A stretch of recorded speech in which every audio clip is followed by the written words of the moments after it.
107,7 MHz via BFM Suara Mahasiswa. Assalamualaikum warahmatullahi wabarakatuh. Halo Sobat VOB, welcome back to podcast Bincang Santai bersama aku, Evi Riani.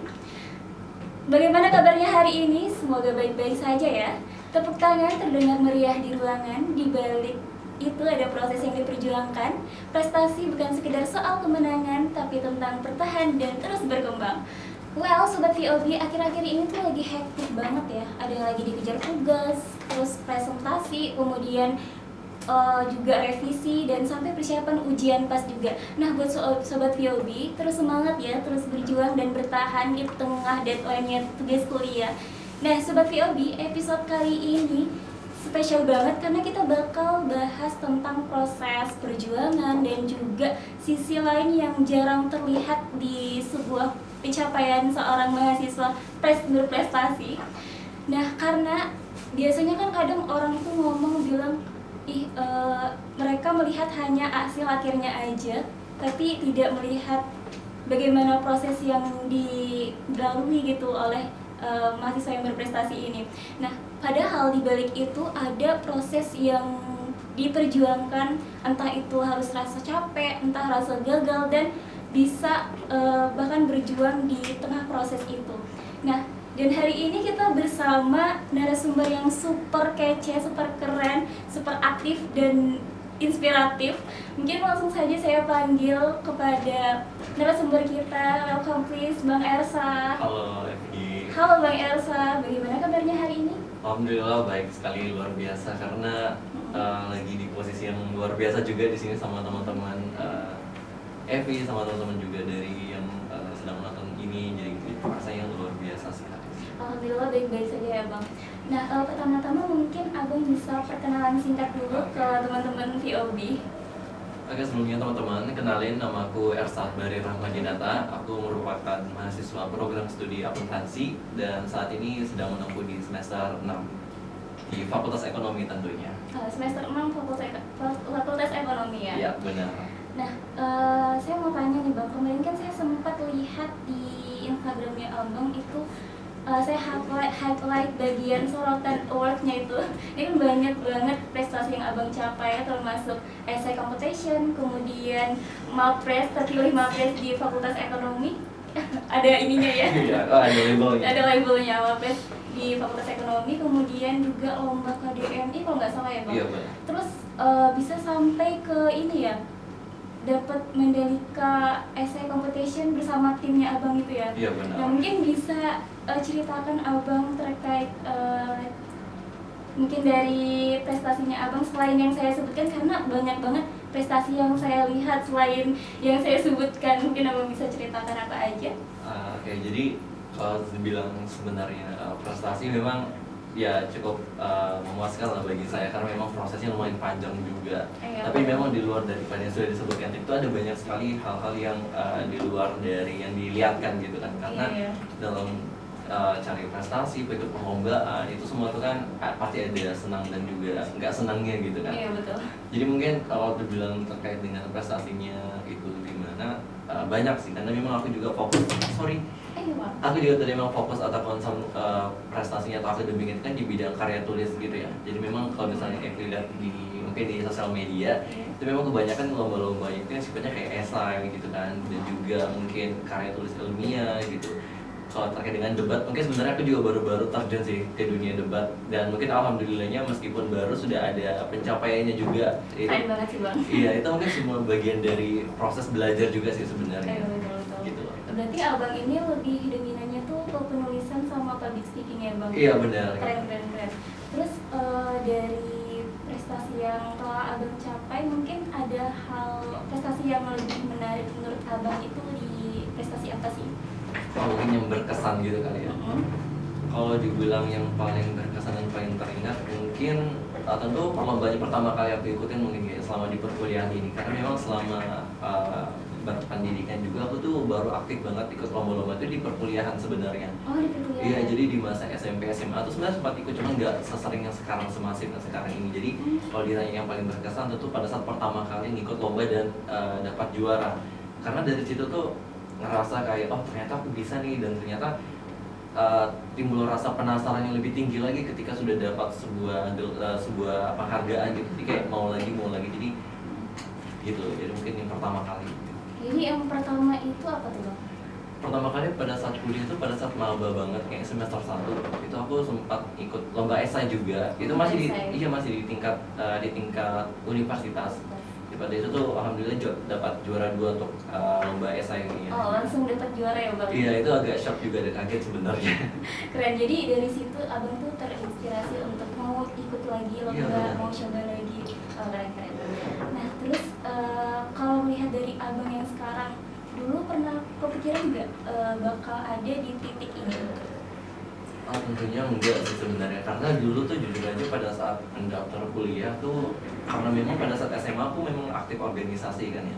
Nah pada saat masuk kuliah tuh sebenarnya aku udah komitmen kayaknya nggak perlu banyak kegiatan lagi deh, fokus aja ke pendidikan. Iya gitu, karena mikirnya ini udah bukan jenjang yang main-main lagi gitu kan. Memang fokus karir itu dimulai dari sini.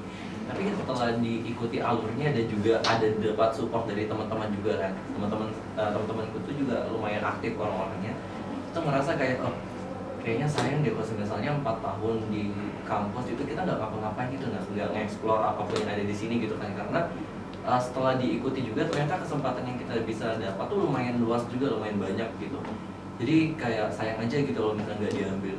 Jadi itu mungkin bisa menjadi salah satu motivasi buat ikut aktif gitu. Nah, untuk organisasi kira-kira Abang ikut organisasi apa tuh?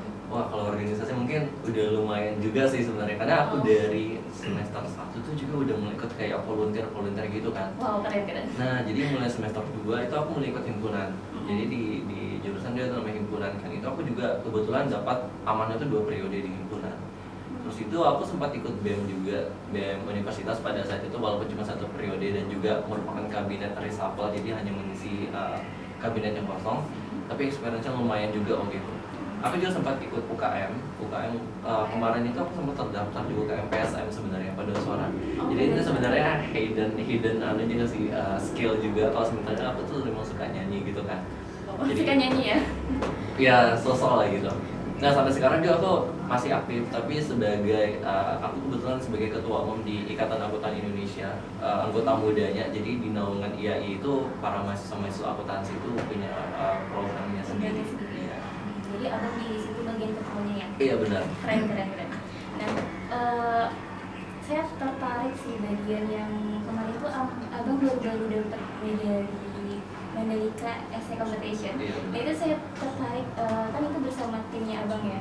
Mungkin gimana sih perasaannya Abang dan mewakili tim Abang sendiri? Ada nggak cerita menarik selama proses persiapan dalam mencapai Essay Competition itu? Oke. Kalau dibilang hal menarik dan berkesan pada saat lomba itu, mungkin kita kalau harus bahas prosesnya dulu kali ya, karena jujur aja kompetisi yang di Mandalika kemarin itu panjang banget prosesnya, mulai dari pendaftaran dan sampai kami di final itu kan harus bikin kayak esai kan, karena kami fokusnya di lomba esai gitu. Jadi selain kami nyusun karya tulisnya juga, kami tuh harus mikirin programnya juga apa, terus di final itu kan kami harus presentasi juga gitu kan. Nah tentu pada saat presentasi itu kami nggak boleh cuma bawa tangan kosong doang, jadi harus ada sesuatu yang dibawa gitu. Nah pada saat proses membuat barang yang kayak prototype lah istilahnya gitu kan, itu tuh lumayan hektik banget dengan durasi yang sesingkat itu. Karena sebelum dari Mandalika kan juga aku sempat ada kompetisi di Jambi juga kan. Dan itu sekalian ya Bang? Benar, karena setelah dari Jambi 2 hari itu aku langsung ke Mandalikanya lagi kan. Jadi itu waktu untuk prepare tuh mepet banget. Tapi alhamdulillahnya aku punya teman-teman juga. Jadi di tim itu tuh lumayan rame juga. Jadi terbackup juga gitu. Tapi tentu itu istilahnya kayak banyak hal yang terjadi di luar dari kendali pada saat itu lah. Tapi untungnya alhamdulillahnya hasilnya lumayan memuaskan sih. Dan saya sangat memuaskan karena dari 2 sekaligus kegiatan itu Abang akhirnya bisa mencapai prestasi juga. Nah, dari proses yang sudah Abang ceritakan, mungkin ada tantangan terbesar yang Abang hadapi sendiri selama berproses itu apa? Kalau dari tantangan secara pribadi ya, mungkin dari aku tentu dari manajemen waktunya sih.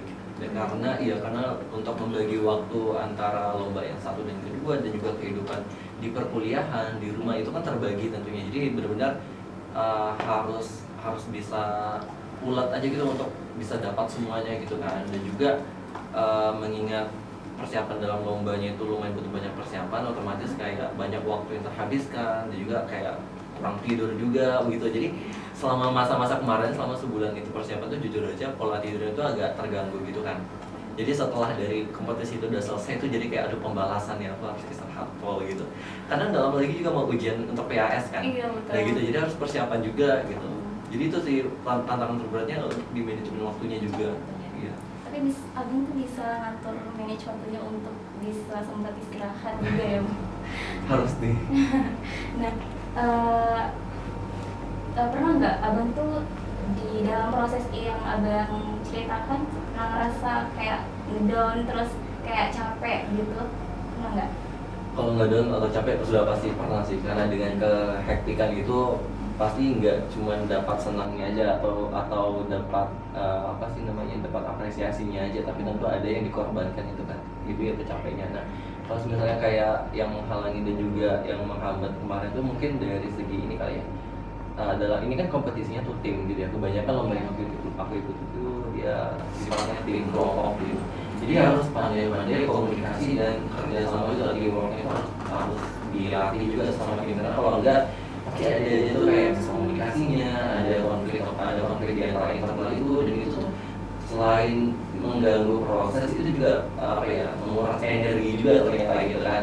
Jadi menjadi pembelajaran juga buat aku ke depannya, kalau misalnya ada ikut kompetisi lagi dan segala macam itu harus lebih kuat sama juga, takutnya mereka lagi capek juga tapi dikurus terus gitu kan ya, gitu sih.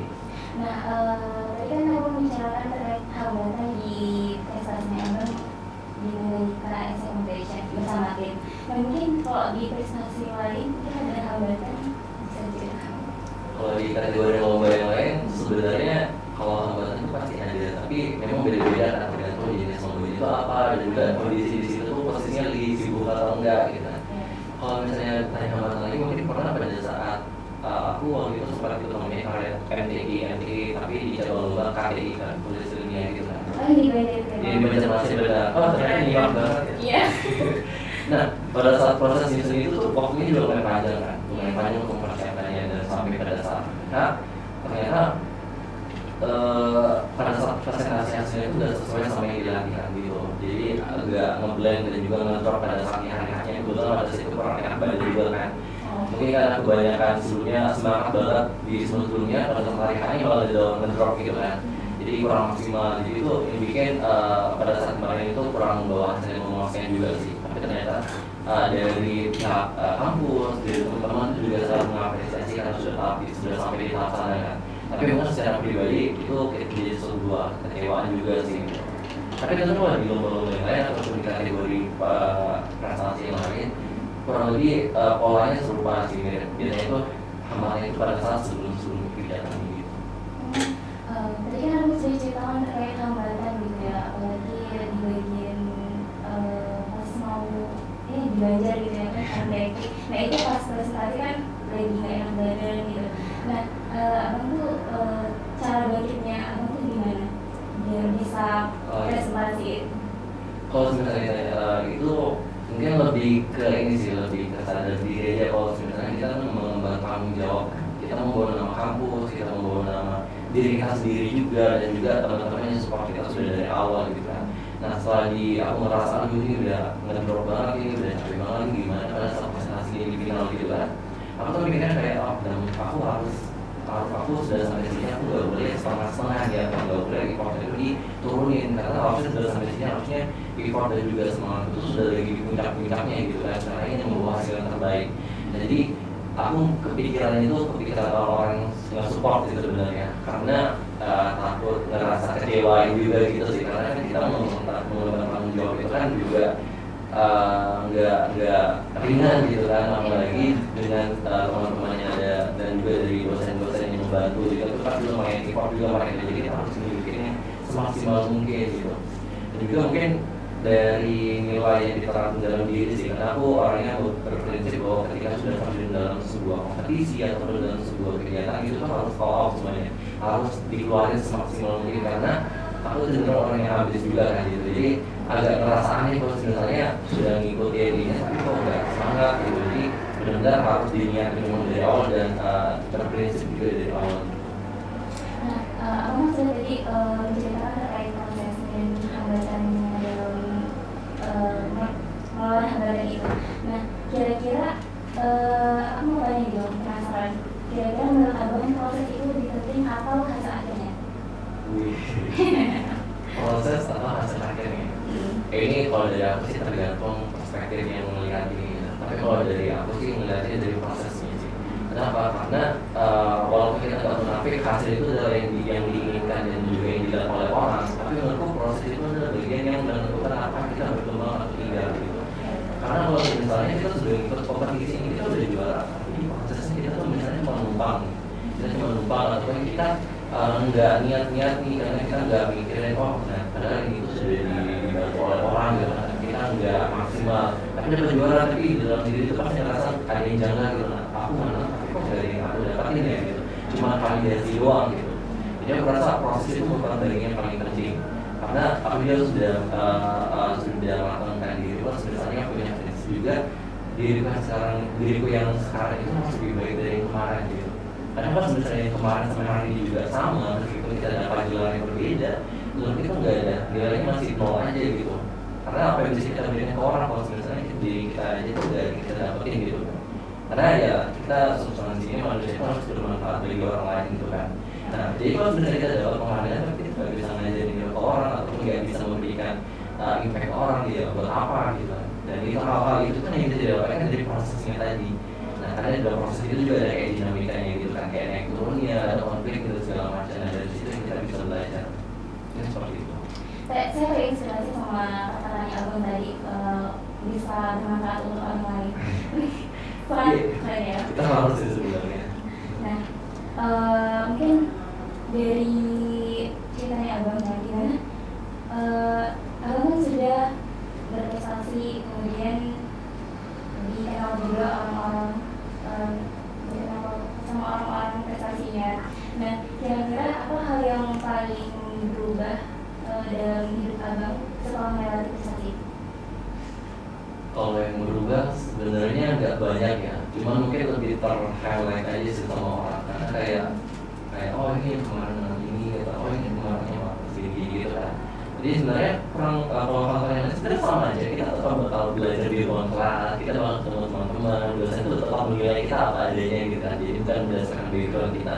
Jadi di luar daripada itu mungkin sebuah kebanggaan pas misalnya kita punya nilai plus aja gitu kan, seperti kayak bisa diundang mungkin kayak seperti pada saat ini gitu, diundang sebagai pembicara gitu kan, ataupun pada saat ini menjadi narasumber itu menurut suatu nilai plus dari kita memiliki value juga sih di depan orang. Jadi mungkin harus lebih jaga diri juga sih, jaga diri dan etikanya lebih diperhatikan, karena kan kita menjadi istilahnya jadi role model juga kan. Takutnya kalau misalnya kita salah gerak dan kita juga salah berpendapat, takutnya menjadi bumerang bagi kita gitu.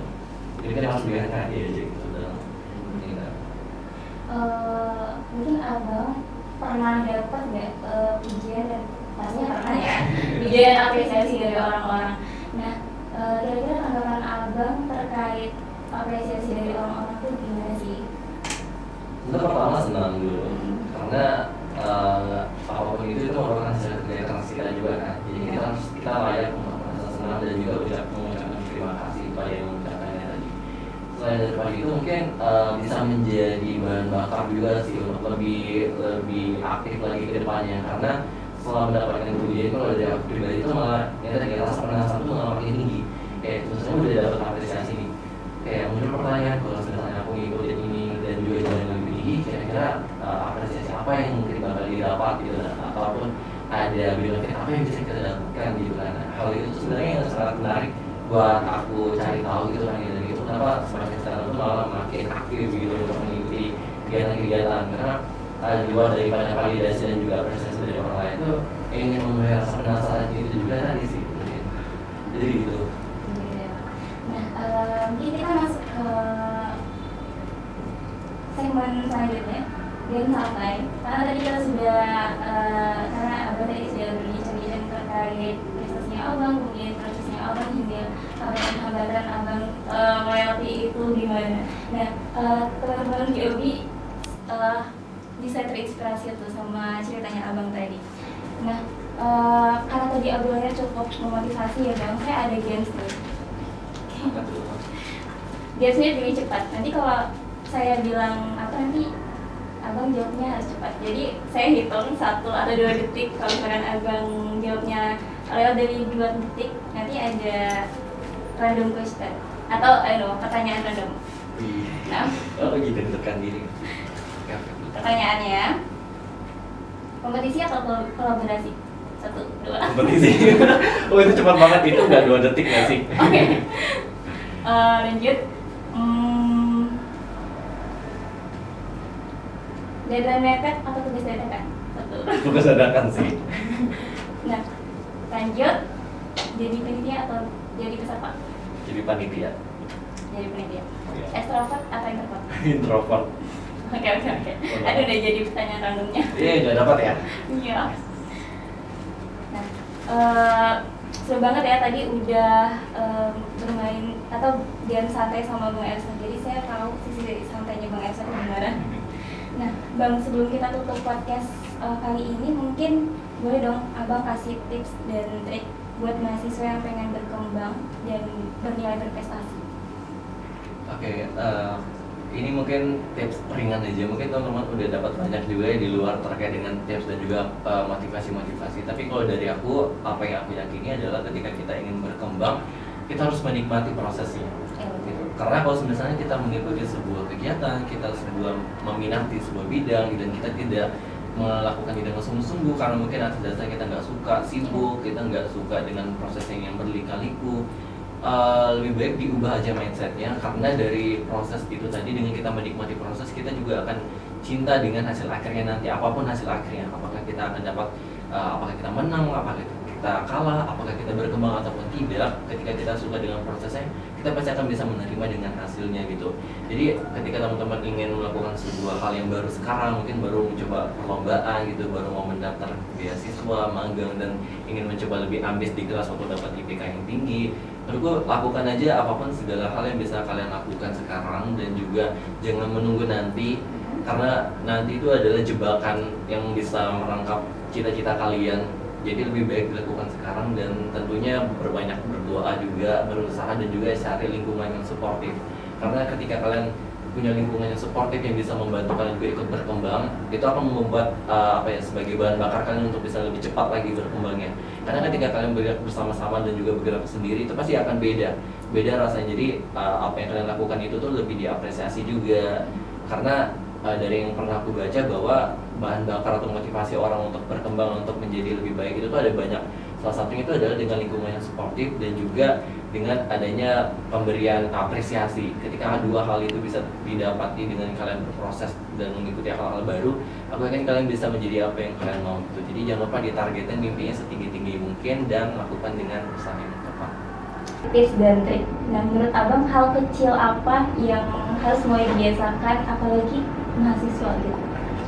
Kalau dari aku yang harus dibiasakan mungkin pertama mahasiswa yang banyak kali deadline dan tugas-tugasnya ya. Iya betul. Mungkin harus terbiasa dengan membuat prioritas di skala prioritas, karena benar, karena kalau misalnya kita lagi punya banyak deadline, punya banyak tugas yang harus dilakukan, dengan membuat skala prioritas dan juga to-do list yang harus kita lakukan di hari itu menjadi sebuah menjadi sebuah tekanan atau pressure buat kita biar hal itu tuh bisa tercapai semua gitu. Jangan melakukan hal-hal yang biasanya tuh nggak sejalan dengan apa yang mau kita capai. Misalnya kita ada banyak tugas gitu kan, tapi kita malah misalnya pergi nongki mungkin, ataupun pergi ke hal-hal yang tidak produktif, sehingga apa yang kita mau kejar ini tidak tercapai gitu kan. Yang dimana kalau misalnya tidak tercapai itu pasti akan mengganggu diri kita, mengganggu orang lain juga. Misalnya apalagi kalau misalnya tugasnya kayak tugas kelompok gitu kan. Jadi usahakan untuk membuat skala prioritas. Jadi to-do list yang mana harus penting dilakukan sekarang, yang mana yang urgent, yang mana tidak penting gitu.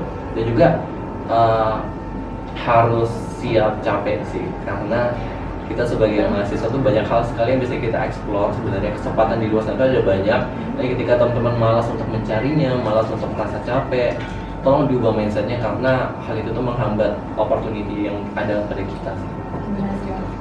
Nah, tadi tuh saya highlight banget bagian Abang tuh ngasih tips kalau buat mahasiswa tuh buat skala prioritas. Nah, itu saya terinspirasi banget karena sebenarnya saya juga buat skala prioritas. Nah itu sangat membantu banget teman-teman. Benar. Kalau kalian buat skala prioritas itu manage waktu kalian tuh bisa mudah dilakukan gitu. Betul. Nah, terus apa pesan abang buat mahasiswa yang sekarang tuh lagi capek, insecure, bahkan merasa tertinggal? Karena kadang tuh mahasiswa sekarang tuh ngerasa kayak aku insecure gitu, aku nggak bisa untuk mencapai prestasi. Padahal di dalam dirinya tuh pengen, tapi ngerasa kayak insecure aja sama orang-orang yang sudah mencapai prestasi. Pesan abang gimana? Kalau terkait insecure, mungkin aku pribadi juga pernah insecure sih. Jadi mungkin kita relate dengan pengalaman yang sama. Apalagi Gen Z sekarang tuh kan banyak sekali kepikirannya, ya, overthinkingnya banyak, dan betul. juga tapi usahanya dia nggak sebanyak overthinkingnya. Jadi menurutku dari sekarang kalau misalnya teman-teman lagi kepikiran dan juga merasa khawatir terkait dengan karir masa depannya, mungkin teman-teman harus tahu kalau misalnya kita itu bisa berada di posisi terbaik kita tuh bukan masalah waktu, bukan masalah waktu kita cepat atau lambat, tapi apakah kita sudah siap atau tidak, dan juga apakah waktunya sudah tepat atau tidak gitu. Jadi jangan merasa kalau misalnya teman-teman tertinggal, ada teman yang lebih dulu lebih baik gitu kan, kita merasa kayak kayaknya aku nggak layak nih, karena kok bisa aku selambat ini ya gitu. Karena semua manusia itu kan punya kapasitasnya masing-masing. Ada yang memang bisa startnya itu dari 0, dari 5, dari 100, ada yang bahkan mulainya dari minus gitu kan. Jadi jangan jadikan progresnya orang lain itu sebagai patokan kita ini gagal atau tidak gitu, karena kita punya standar kita masing-masing. Jadi cukup jalani aja, cukup patokin mimpi kalian setinggi-tingginya, dan juga usaha sebaik-baiknya, karena kita nggak pernah tahu di depan kita nih apa yang bisa kita dapat sekarang. Apakah jangkauannya yang kita ingin cari ini jauh atau tidak, kita kan nggak pernah tahu ya seberapa jauh itu. Tapi yang pasti ketika kita berusaha dan kita melakukannya dengan baik, pasti ada hal itu menjadi enak gitu digapainya gitu. Karena kita nggak pernah tahu tuh jalan kita ke depannya itu gimana. Karena aku pribadi juga nggak pernah nyangka dan nggak pernah tahu kan misalnya aku bisa berada di posisi pada saat ini gitu. Jadi jalani aja gitu. Nah, makanya teman-teman itu kata Bang Elsa, jalanin aja. Apapun kendalanya, apapun masalahnya, entah ngerasa capek atau ngerasa gagal, itu jalanin aja dulu. Nanti hasil akhirnya terserah. Nah, dan terakhir Bang, saya mau tanya, menurut Abang apa arti dari prestasi menurut Abang sendiri ya? Prestasi, menurutku prestasi itu adalah sebuah pencapaian dan juga bonus sih.